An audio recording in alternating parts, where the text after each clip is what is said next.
Hello, thank you for listening to Dawnlight Bookshelf. My name is Michael Wood, and today I am here with a special guest. She has written fantasy, she's written for anthologies, correct? Yes. And her book, The Shadow King, is a dark fantasy novel, very intriguing. And what's cool is she's actually the reason why I heard about ReaderCon to begin with, so thank you. Please welcome Susan K. Hamilton. Thank you. Nice to be here. Thank you for inviting me. No problem. So what fascinates me about your book is that it seems to me that you've definitely created this really in-depth lore, and how do you define dark fantasy? Fantasy in general is a very interesting genre, I think, because there are so many subcategories of it. Mm-hmm. But for me, dark fantasy has a little bit more of a focus on maybe some of the qualities that we would consider perhaps negative. Be it characters who don't behave like the typical hero or make decisions that we don't agree with. In the case of Shadow King, one of my main protagonists runs pretty much a criminal underworld in Boston. Oh, cool. So he does a lot of bad things, which runs very contrary to the kind of high fantasy ideal of the hero who is looking for truth and justice and fighting against the darkness, whereas this character lives in it and thinks it's pretty darn cool to be there. Is this the one on the left or the right? The one on the right, that's Aiden. Okay, Aiden? Yep. Yeah, I'm referring to the cover of the book. Is there anything that you can tell us about it? Like, what exactly is it about other than, he runs the criminal underworld in Boston? Sure. The really short synopsis is that Dark Fae rule Boston's criminal underworld, and it's set in current modern-day Boston. So you could go to a local Starbucks and a leprechaun might be your barista. Oh, cool. So Dark Fae run Boston's criminal underworld, and a Fae seer needs to decide if getting revenge is worth betraying the person she loves. So in a little more in-depth, Fairy was destroyed. The realm of Fairy was destroyed centuries ago by a corrupt spell that went horribly, horribly wrong. And the fairies were forced to move to the human realm to survive. So now they live here with us. And Aiden split off from the Sealy court because he felt like they didn't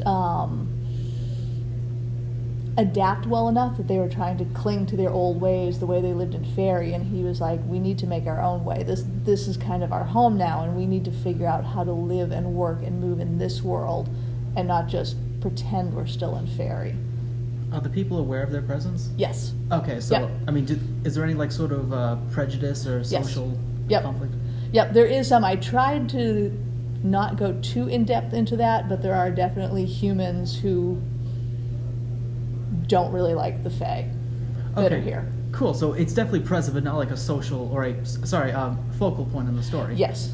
Yeah, I didn't use that as the whole backdrop for it, but I felt like it had to be in there a little bit. Yeah. I mean, it's good so that it doesn't distract from the main story you're trying to tell. Absolutely. So what inspired you to write a story like this? Like, what do you derive inspiration from? I get inspiration from all sorts of places, actually, and for that one, it's really interesting because I had my first novel called Dark Star Rising I wrote many, many years ago and self-published, and then after that I got a little too big for my writing britches, and I said the next thing I'm writing is a trilogy. Nice. And I got started on it, and I don't think the story was ever meant to be a trilogy, and the more I tried to force it to be one, the more frustrated I got. And I got to a point where I was just like, maybe I can't write. And I kind of stopped for a while. And I dabbled in a little fan fiction and a couple other things, but didn't really have any original ideas that got me excited. And then I tried doing, have you heard of the NaNoWriMo competition? No, sorry. National Novel Writing Month. If you go to, it's NaNoWriMo, NaNoWriMo.org.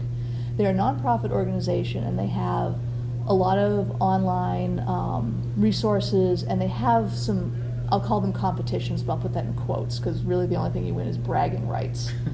But every November they do something called National Novel Writing Month, where they challenge you to write a 50,000-word rough draft in 30 days. That's intense. It is intense, and especially with Thanksgiving in there. Ooh. But the idea they have behind it is that so many people say, oh, I'd really love to write a book. And then they start and they get 2 chapters in, and because those 2 chapters aren't perfect, they just go back and edit and go back and edit and go back and edit, and they never finish the story. Their idea is that your rough draft, your first draft, is supposed to be ugly. There's supposed to be parts in it where you read it and go, what was I thinking when I wrote that? That's terrible. And that's okay, because it's that raw lump of clay that you need to make something really cool out of. But if you don't get all of it out there, you're never going to finish your project. Exactly. So the idea is like, just get it out of your head, and then actually in I think January and February they do National Novel Editing Month, where you take your nano project and then you start to turn it into a better draft. Oh. And it's really interesting. They do a couple of things. They do another one called Camp NaNoWriMo, where you actually get put into a little cabin, and it's an online cabin, and you pick your own project at that point, whether it's, my goal is to edit 8 chapters of my novel, or my goal is to write 2 short stories. But you have this small group of people to work with who kind of keep you honest and keep you on track and things like that. Is this anything like a writer's retreat? Because It's like an online writer's retreat. Okay, one of my classes I actually had to write a piece about that. Okay. Yeah. Yeah, so that's kind of a long way to get to answering your question. But I was literally, I had done Nano a couple times and had done okay with it, and was thinking of, I wanted to do another one. I didn't have any ideas, and it was literally, I think, October 30th or 31st, and it starts November 1st, and I was like, I'm totally up the creek. I have no ideas. And I was outside doing yard work with my husband, and just raking, and not really thinking. And I was like, oh, I like Irish folk tales, and maybe I could do something with that, or, well, if the fairies lived here, what would they be like? And then I was like, the light fairies, the ones you always see in the movies, the tall, blonde, beautiful ones. I mean, they'd be the actors and actresses and the famous people and the beautiful people. I said, but what would the dark fairies do? I'm like, well, they'd probably be criminals. And I said, they'd probably run the criminal underworld. And I went, oh, I might be able to do something with that. And I started to get really excited about the idea. So I put down the rake, I went in the house, and I think I just hand wrote a page of notes about dark fairies running Boston's criminal underworld. What would the main character do? Who would it be? And then I just left it on the computer because I didn't want to forget it. And then I went back outside because I knew my husband would be really angry if I left him with all of the raking and just started typing. But then for Nano, I started with that, and I hit the word count, and I started editing, and it's what turned into Shadow King. So I'm not exactly 100% sure what inspired it, other than I just kind of let my imagination wander around a little bit. But when I hit on it, it was the first time I'd gotten really excited about something original in a long time. So that's when I was like, there's something here and I need to finish it. And that's awesome when you can just build something new and original off just sort of something that just comes to you. And I think that's really awesome and powerful. Thank you. Yeah, and it went through probably 5 different revisions. There are characters that were in the original that never made it into this one. So it definitely does not look the same as that first draft, but that's where it came from. How long did it take you to, finally write from beginning to end? It probably took about 2 years, and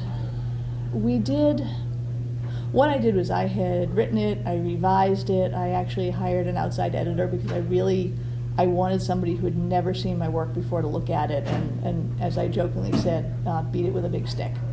I called it my piñata draft to them. I said, never heard that before. I said, it's got the right shape. I said, but a few parts of it look a little goofy and taped together. I said, but if we hit it long enough with a big stick, something really cool is going to come out of it. And they found the piñata draft rather funny, so that's what we've continued to call that. That's cool. I've never heard that expression before. That's pretty cool. I may have made it up, I don't know, but it's a good visual for me. And then I started sending the traditional queries to agents, queries to publishers, and got a lot of the no. It's not quite what we're looking for, it's not this, it's not that. And that's par for the course when you write. You've got to have a little bit of grit and be like, okay. Because I think the important thing is just because one person doesn't like it doesn't mean somebody else won't. When you think about art or anything creative you do, everybody experiences it differently. So if you think about like fine art, like Rembrandt and Picasso and Jackson Pollock, they're all very, very different. And there are some people who are going to look at a Picasso and be like, that is the ugliest thing I have ever seen. And somebody else is going to be like, that is so intriguing and so interesting. And it doesn't mean it's bad. It just means it's not somebody's cup of tea. Right. So I think sometimes it's hard when people always tell you no to start going, well, maybe it's horrible. But chances are there's somebody out there who is going to like it. So stick with that.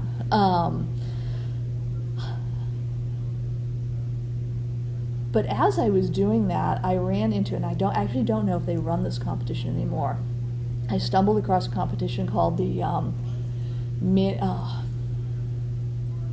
God, now I can't even think of the name of it.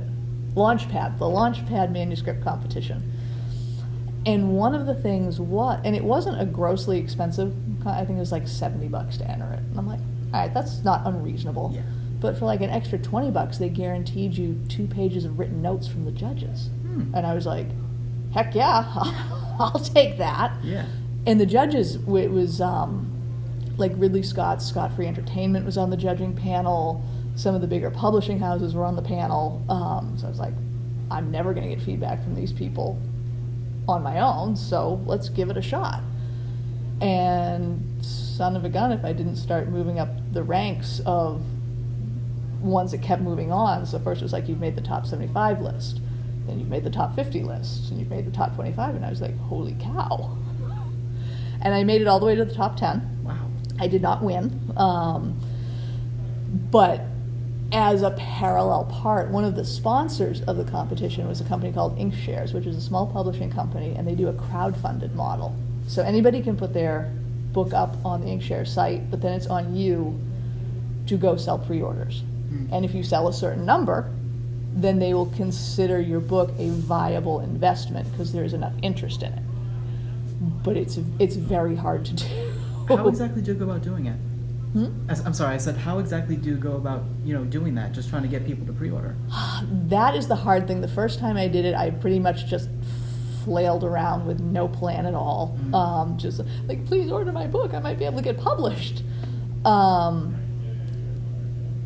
The best thing to do for that is to have a little bit of a plan going into it and how you're going to market to people you know, whether it's emailing them or talking to them in person, and being able to explain what crowdfunding is. I think the biggest snag I hit was once the competitions were over, people expected the book.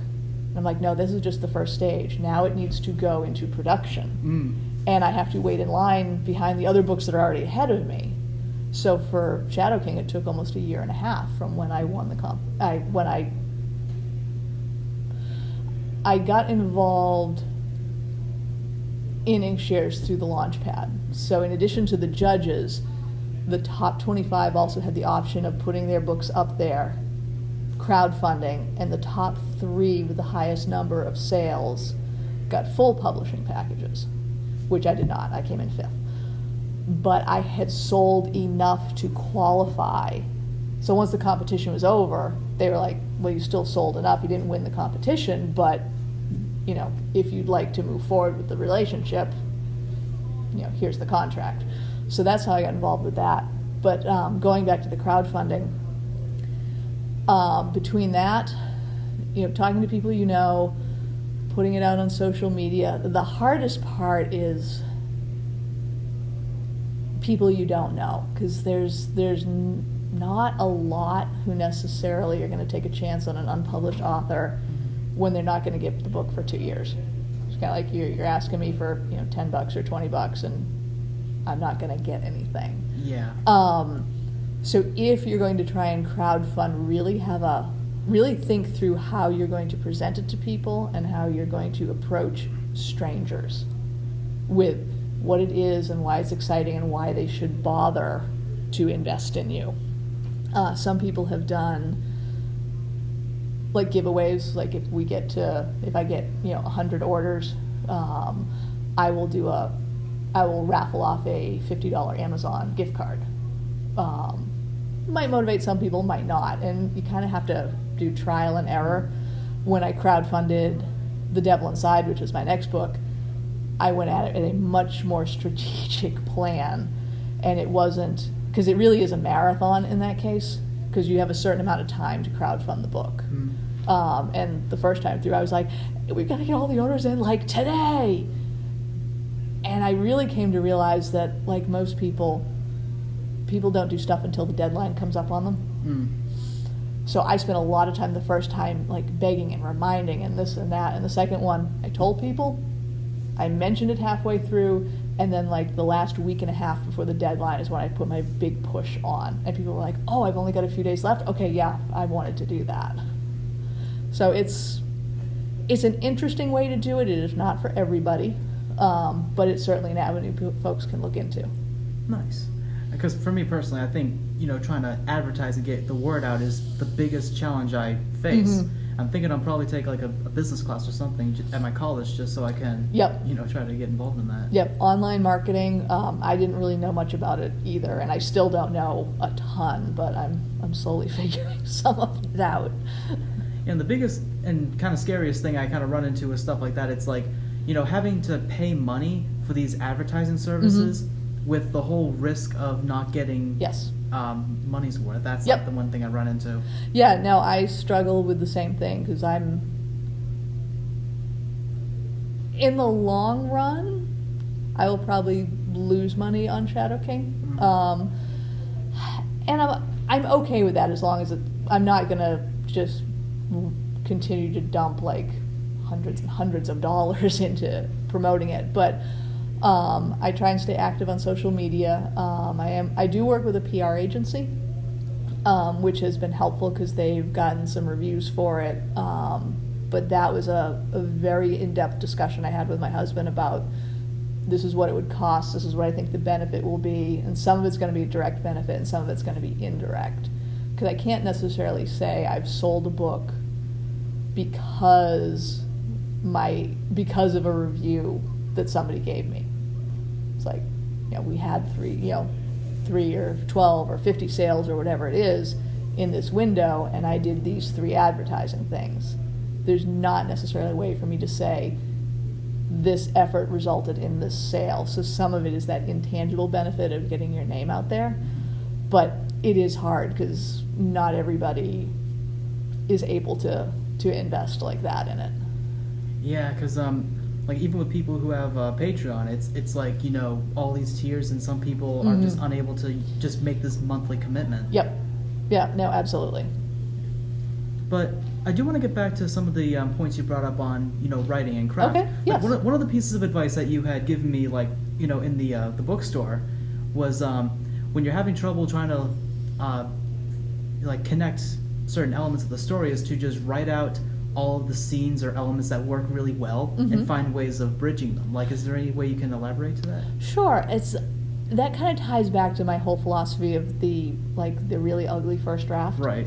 Is start writing it, and if you get 4 chapters in, and then you need something to happen, you need the main character to make some sort of decision to propel him or her to the direction you want them to go, but you don't have that, instead of sitting there and stewing over it and getting frustrated with it, sometimes it's worth putting like 2 or 3 notes in your manuscript that says, return to this.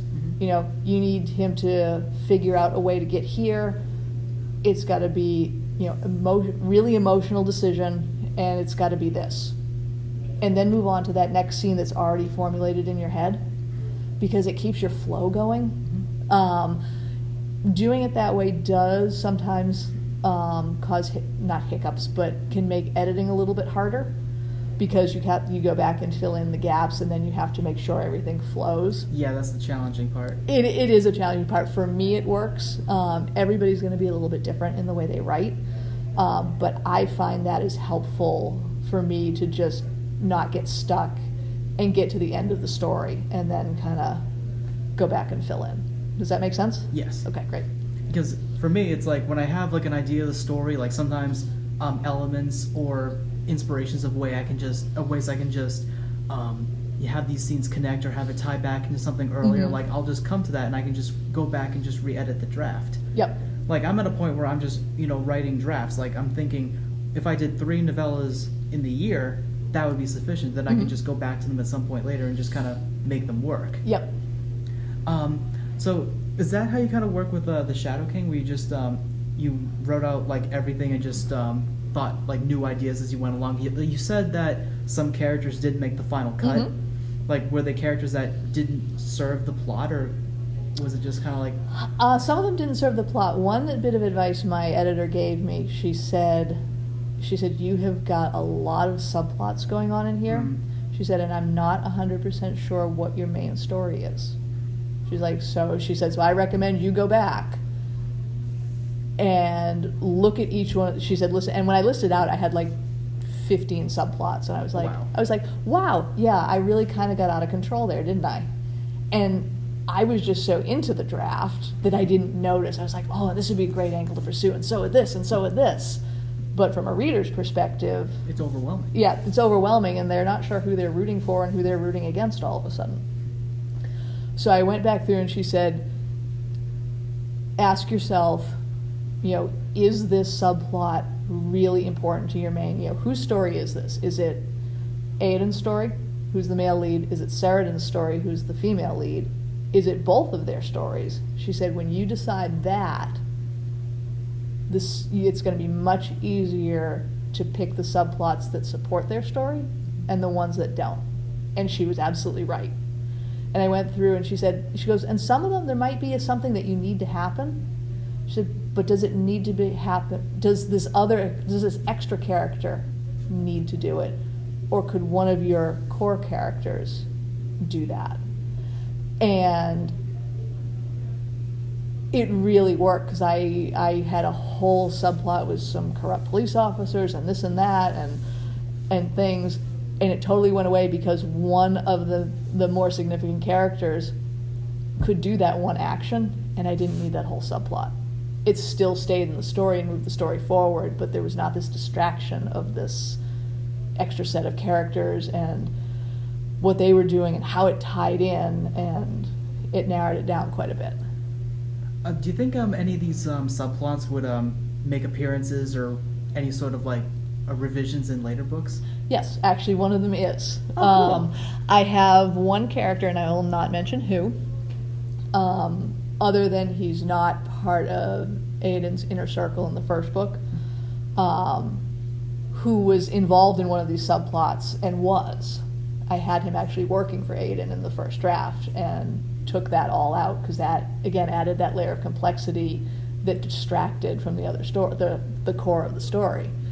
But the idea of him kind of coming over to the dark side, if I can parody Star Wars there a little bit, works in the second book, because I also have a much clearer reason in the second book for him to kind of compromise his own morality. He's faced with a choice to do with his family, and it's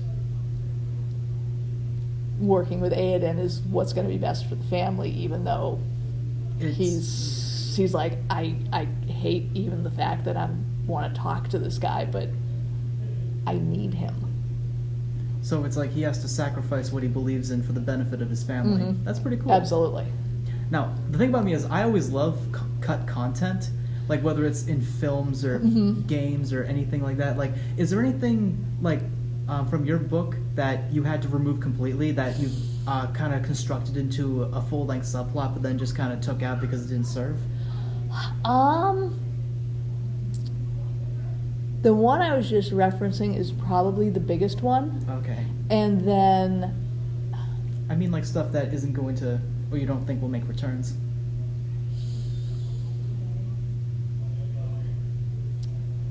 Not really, I don't think.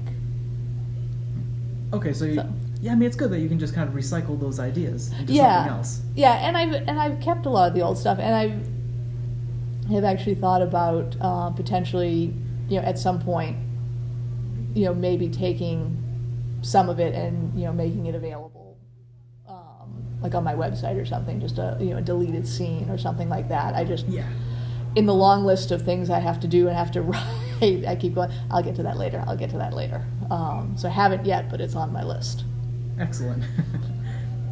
So one thing I noticed about the cover is the sticker, the Reviewer's Choice Award. Is that Yes. is that what you were just talking about, like, earlier? No, Launchpad was how I got connected with my publisher, that competition. Mm-hmm. And then once the book was published, my PR firm sent me a whole list of contests for published books for different awards, and I entered it in a few. And I was fortunate enough for Reader Views that I won. Shadow King came in second in their adult fantasy category and won the Northeast Regional category, which meant the book had to be set somewhere in the Northeast. Mm-hmm. So once I got that, they got me the sticker so I could advertise that, and I was very excited. Awesome. So this is like, you said this is your first like officially published book, right? And you've done a lot of anthology work like outside, right?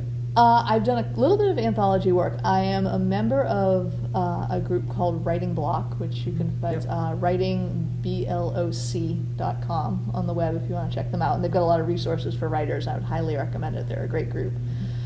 And they were formed by several writers I met on Inkshares who kind of wanted to do something to help like the indie author community, come together and have resources, because although there are some aspects of writing that are very solitary because you kind of got to write your stuff, you're not necessarily always alone. There are other writers who can provide great resources and support when you're frustrated and help you with ideas and beta read your stuff and all that. And as they were forming the group, what they said, well, why can't we do our own like anthology of short stories? So they came up with the idea of doing something based around the theme of escape. So every story that was submitted had to have the writer's take on escaping, escapism, some sort of like getting away. And I was fortunate enough to have my story selected for the anthology. But the really interesting part is they do it as a cooperative. So up front when you submit that if your story is selected, you are also expected to be part of the editing team. Okay. So eventually you read everybody's stories. Right now we are in the middle of, for the next anthology, doing group edits. So we're split into small groups of like 5 of us. We all read each other's stories. We provide feedback and see how that's going. And then everybody will look at the whole thing.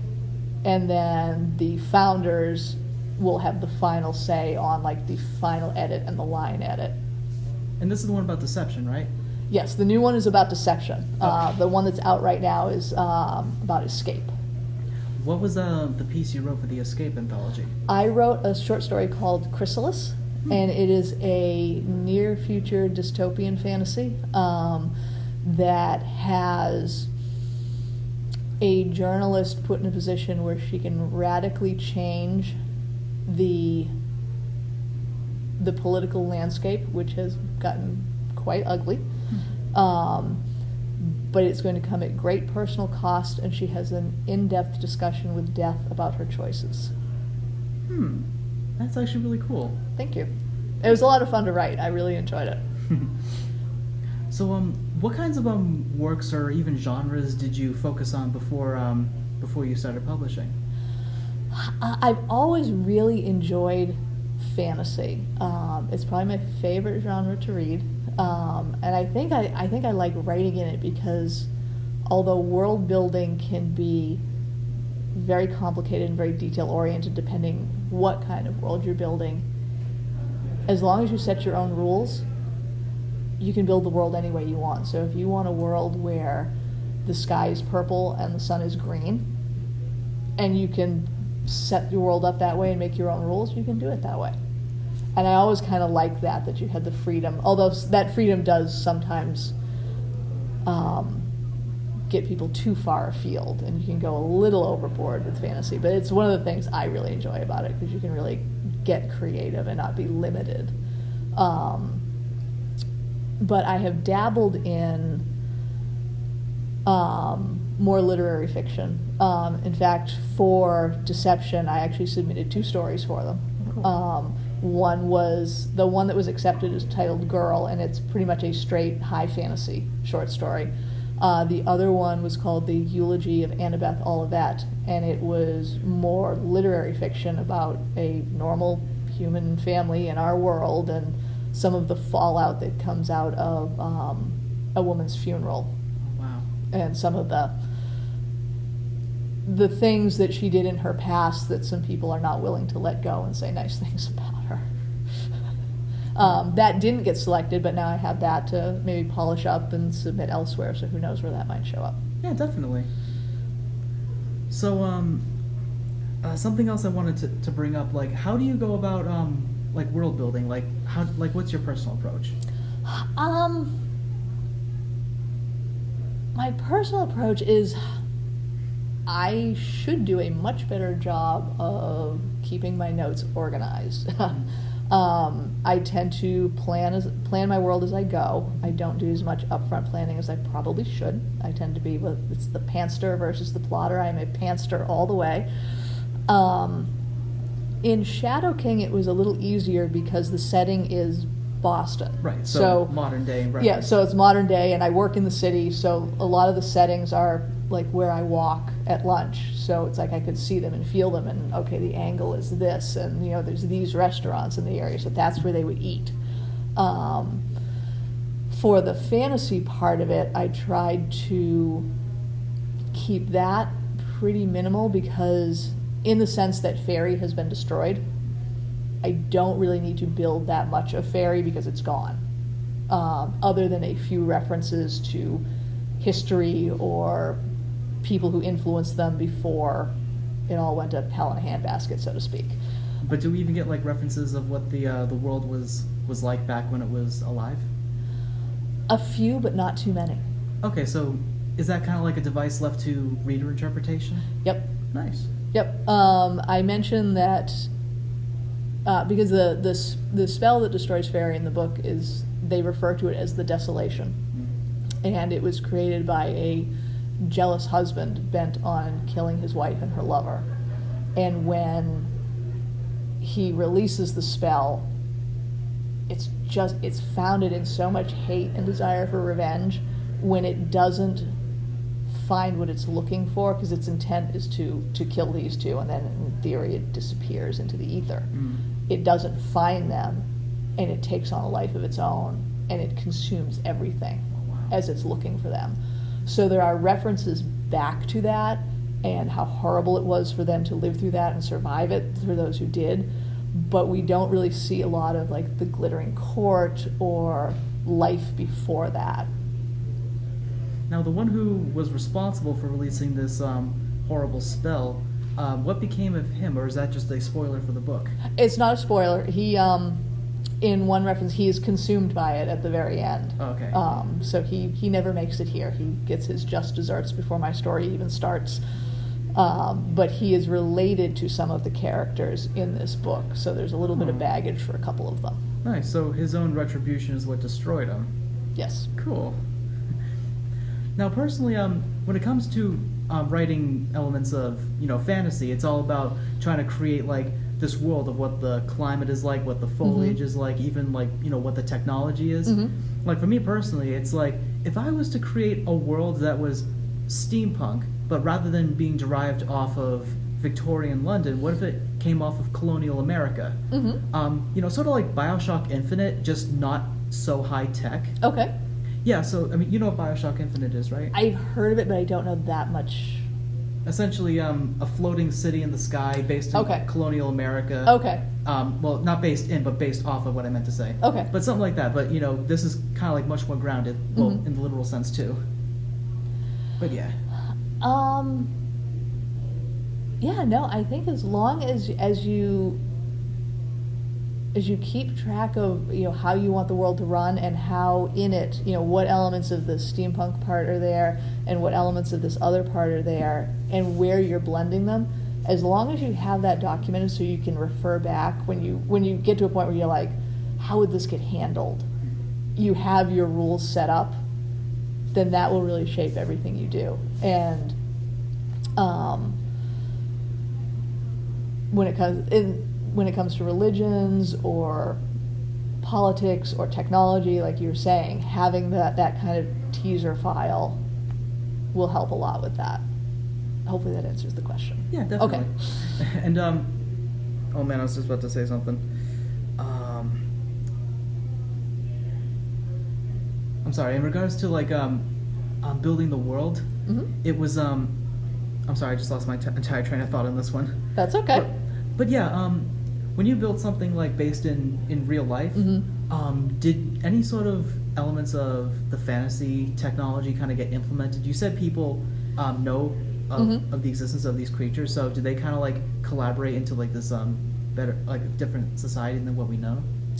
A little bit. I have it. I mean, it's definitely an integrated society. I mean, the fairies, they don't. I mean, you could have a neighbor who's a Selkie or something like that. So it's not like they're on, like, it's not like they got Rhode Island to themselves and everybody else is outside of that.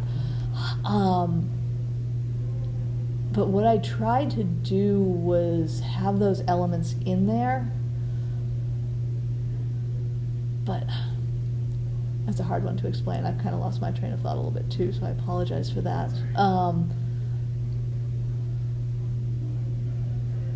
Because I really wanted it to be, because they need to live in our world, and actually part of that, as part of what the Desolation did, is it corrupted their magic a little bit, so they can't just use magic the way they used to, so they're kind of forced to live more like humans as well, which for some of them is just galling. And that's another thing, is when you introduce like magic or ones who can conjure magic in your world, there always has to be limitations to how this all works. Yes. Like a big thing that I always kind of complain about in fantasy, it's like, well, if they're capable of like so much magic, then what exactly can they do? Like, what are they limited to? Like, if they are limitless, then what is like preventing them from continuing this problem? That is absolutely a totally legitimate point, and that was something I really wanted to make sure happened. Was I didn't want it to be like, oh, Aiden can just snap his fingers and the cops forget he's there. I'm like, that doesn't work. So for the way I set up the rules in this world, where that the Desolation corrupted it so much, is most of the fairies can still use magic, and magic in this world is kind of innate talent, like intelligence or athletic ability. Everybody has it. Some have it in greater quantities and some don't. But because it was corrupted, some of them can still use magic, but it comes at a very great physical cost. Oh, okay. Like one of Aiden's captains can still do a spell that's basically can shield them from being eavesdropped on, but by the time he is done, he is pretty much doubled over in pain, like a migraine for days. So he has to be very smart about when he uses that. It's got to be for something really important. He can't just be like, don't want anybody listening. It's got to be that. Saradin is a seer, so occasionally she sees the future, and when the sight hits her, it's the same thing. She's doubled over. She wakes up with nosebleeds from it and migraines, and it's very, very taxing for her. So that I have it in there, and it's usable, but it's going to come at a cost.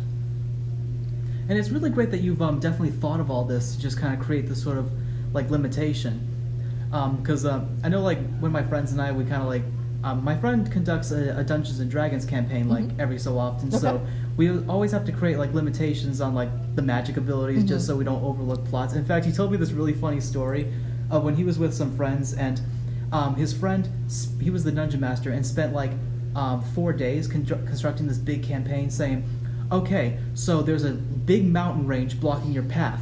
Taking this way, 3 days, 2 villages. The other way, 4 days and 3 villages. And so it's obvious he put a lot of thought into what he was going to do throughout this journey. Mm-hmm. And then my friend and some of the others were just like, we have a magic teleport ability that can get us past the mountain range. It was, well, it's very large. He goes, no. And then he reads over the rule book, and he goes, let me just consult my colleague. He walks off and he screams, are you kidding me?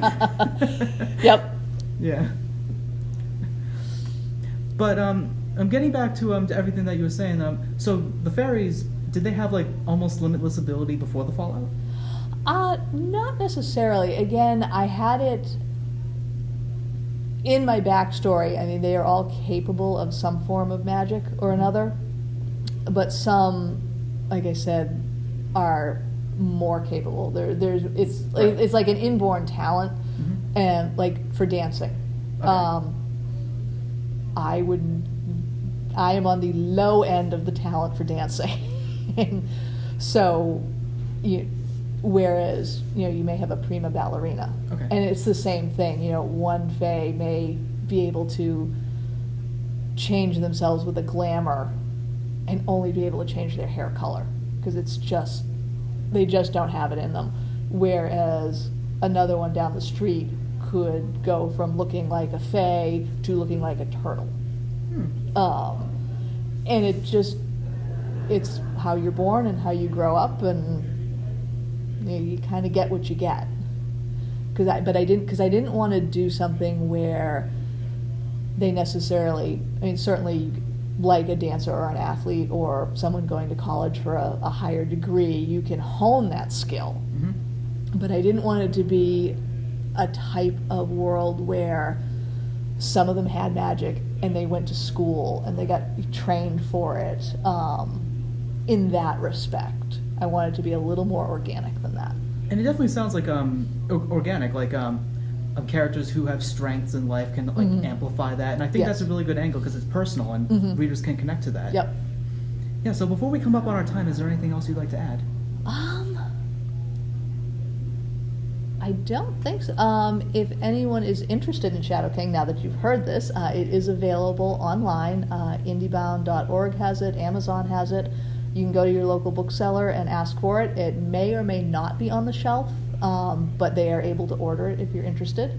And if anybody is interested in following me online, on Twitter, I am at RealSKHamilton. I'm also on Facebook, and I believe it is facebook.com/Hamilton Susan K. You can find me either place. And my website is www.susankhamilton.com. And on there, you can find some reviews. You can find information about Darkstar Rising, Shadow King, the anthologies, and also my upcoming novel from Ink Shares, The Devil Inside. Thank you. And if you want to follow me, I am, of course, on YouTube. You can follow me on Twitter at mcrewdude, and I have a Facebook page, mcrewdude fan page. So, yeah, thank you so much for coming on, Susan. Thank you very much for having me. I had a great time. Awesome, thank you.